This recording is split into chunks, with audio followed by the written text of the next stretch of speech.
Pemirsa, setelah sempat senyap beberapa bulan, rencana revisi Undang-Undang KPK kembali dihidupkan. Wakil rakyat di Senayan akhirnya memasukkan revisi ini dalam Prolegnas 2015. Benarkah ada barter antara eksekutif dan juga legislatif?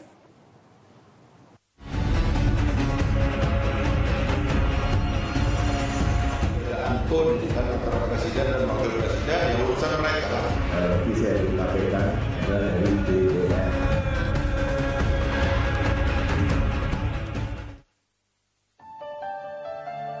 Pekan ini, rencana revisi Undang-Undang KPK kembali mengemuka.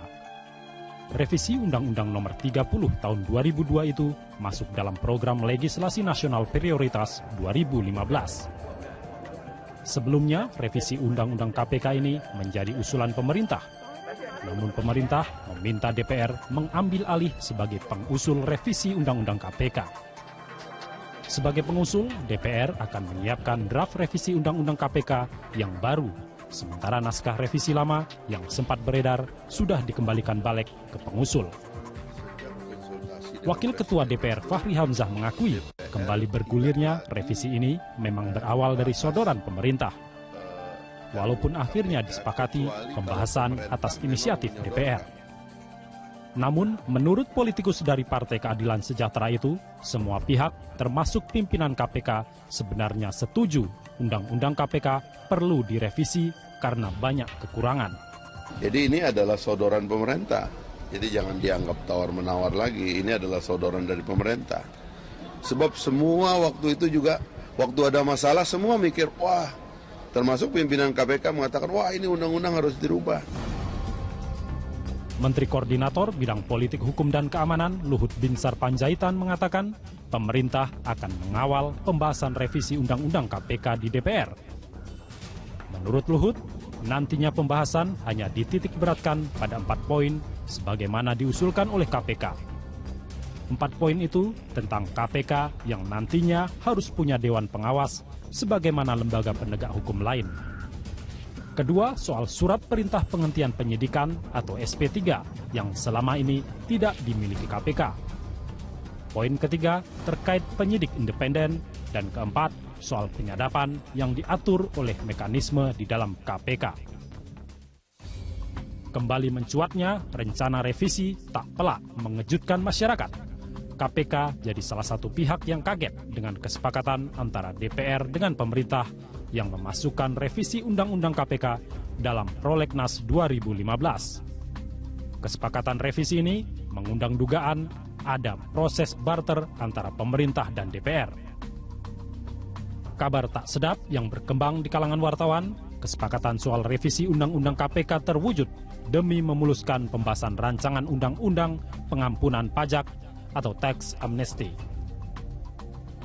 Kabar praktek barter antara legislatif dan eksekutif langsung dimentahkan Wakil Presiden Yusuf Kala. Menurut Kala, revisi Undang-Undang KPK bukan sesuatu yang aneh. Selain itu, revisi juga akan membuat KPK lebih kuat. Undang-undang itu apapun, undang-undang dasar saya bisa direvisi, bisa diamandemen, apalagi undang-undang. Karena undang-undang itu dulu disusul 15 tahun lalu. Tentu dalam selama 15 tahun itu sudah ada banyak perkembangan karena perlu ada revisi. Bukan secara dilempar, memang setiap revisi kan harus disetujui oleh kedua belah pihak. Tidak mungkin satu pihak. Revisi Undang-Undang KPK memang telah masuk dalam Prolegnas tahun depan. Masyarakat masih berharap semangat revisi bukan untuk mengobok-obok dan melemahkan lembaga anti korupsi tersebut. Berbeda dari wakilnya, Presiden Joko Widodo justru mempertegas untuk merevisi Undang-Undang KPK, para wakil rakyat di Senayan harus mendengarkan suara rakyat. Hal itu dinyatakan Presiden usai kembali di tanah air dari kunjungan kerjanya ke Paris. Menjawab pertanyaan wartawan soal rencana revisi Undang-Undang KPK, Presiden menyatakan komitmennya untuk memperkuat lembaga tersebut. Perlu saya sampaikan, inisiatif revisi RUU KPK adalah dari DPR. Yang dulu juga saya sampaikan, tolong rakyat ditanya. Yang kedua, ahli hukum, akademisi, aktivis anti korupsi juga diajak bicara. Dan yang terakhir, semangat revisi KPK itu untuk memperkuat KPK, bukan untuk memperlemah. Adanya perbedaan pandangan antara Presiden dengan Wakil Presiden tentang revisi Undang-Undang KPK membuat Wakil Ketua DPR Fahri Hamzah meminta keduanya menyamakan sikap lebih dulu. Sebab menurut Fahri, walaupun sudah diambil alih menjadi inisiatif DPR, revisi Undang-Undang Nomor 30 Tahun 2002 tentang KPK tidak akan dapat berjalan tanpa adanya amanat Presiden atau Wapres. Setelah diputuskan oleh Balik dan pemerintah, revisi Undang-Undang KPK akan dibawa ke sidang paripurna untuk disahkan menjadi RUU inisiatif DPR. Setelah itu, pimpinan DPR akan mengirim surat ke Presiden. Kalau Presiden memiliki pandangan sama dengan DPR dan Menteri Hukum dan HAM, maka Presiden segera menerbitkan surat Presiden untuk melanjutkan pembahasan revisi Undang-Undang KPK dengan DPR.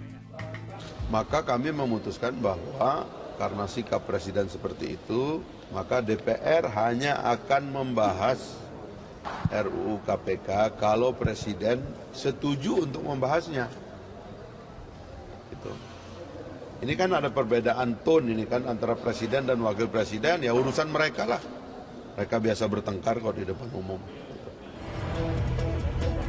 Pelaksana tugas pimpinan KPK, Johan Budi mengkritisi rencana revisi undang-undang tersebut. Johan menilai rencana revisi undang-undang KPK yang saat ini kembali mengemuka masih mengusung pasal-pasal yang potensial melemahkan KPK. Nah, ini kan slogannya memperkuat. Tapi kalau isi draft revisinya seperti itu artinya kan memperlemah itu. Kalau menurut saya sih kalau draft itu yang digunakan itu memperlemah. Kembali bergulirnya revisi Undang-Undang KPK memang membuat lembaga anti korupsi itu dibayangi sejumlah pasal yang berpotensi melemahkan.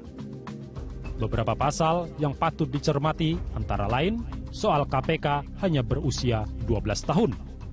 Lalu penyadapan KPK harus seizin Ketua Pengadilan Negeri dan KPK tidak menangani kasus di bawah 50 miliar rupiah. Tidak hanya itu. Pasal pembunuh KPK lain adalah yang menyatakan KPK nanti hanya fokus di pencegahan korupsi.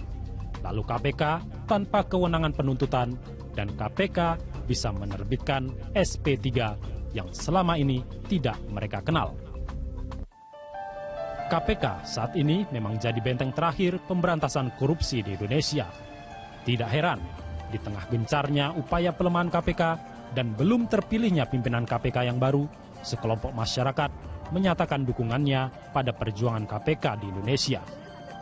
Komunitas Rumpun Indonesia akhir pekan lalu menggelar aksi mengumpulkan cap telapak tangan warga di atas kain perca. Aksi ini berlangsung di gedung KPK Jalan HR Rasuna Said, Kuningan, Jakarta. Menurut Koordinator Komunitas Rumpun Indonesia, Aryani Nur Cahyania, pengumpulan cap telapak tangan di kain perca itu mereka namakan perca integritas.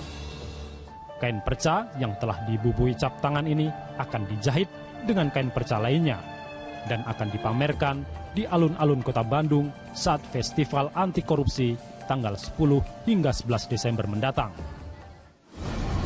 Di tengah sorotan rencana revisi Undang-Undang KPK, Komisi 3 DPR akhirnya sepakat melanjutkan proses fit and proper test terhadap 10 calon pimpinan KPK.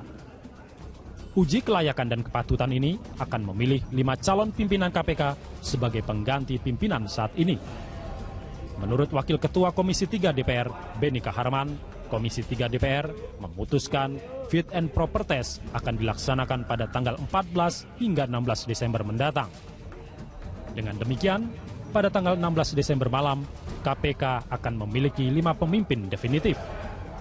Fit and proper test juga berlaku untuk 2 capim KPK yang sudah diuji sebelumnya, yakni Busro Mukodas dan Robi Arya Brata. Rapat penentuan untuk menguji capim KPK ini sempat diwarnai tarik-menarik, bahkan rapat pleno lanjutan sempat molor karena tidak korum. Tes capim KPK akan dilanjutkan tanggal 14, 15, 16. Dengan demikian tanggal 16 malam kita sudah memiliki pimpinan KPK definitif. Proses penetapan jadwal fit and proper test yang seperti tiba-tiba juga mengundang pertanyaan. Sebab hingga akhir November kemarin, Komisi 3 DPR masih bersikukuh mempersoalkan hasil kinerja tim pansel KPK.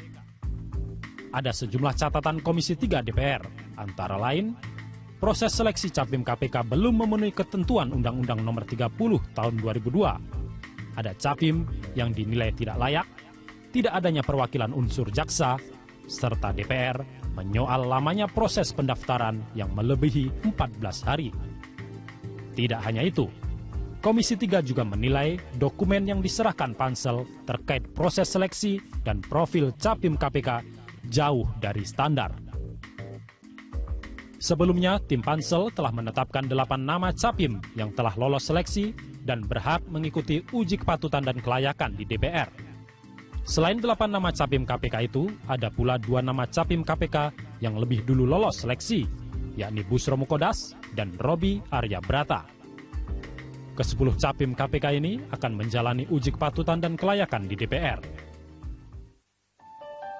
Jadwal fit and proper test sudah ditetapkan, dan dinamika di DPR bakal terus bergulir. Di tengah banyaknya kepentingan para politikus Senayan, maka kini saatnya kelompok pro-demokrasi dan anti-korupsi wajib mengawal, mengkritisi, serta mengawasi jalannya revisi Undang-Undang KPK dan fit and proper test calon pimpinan KPK.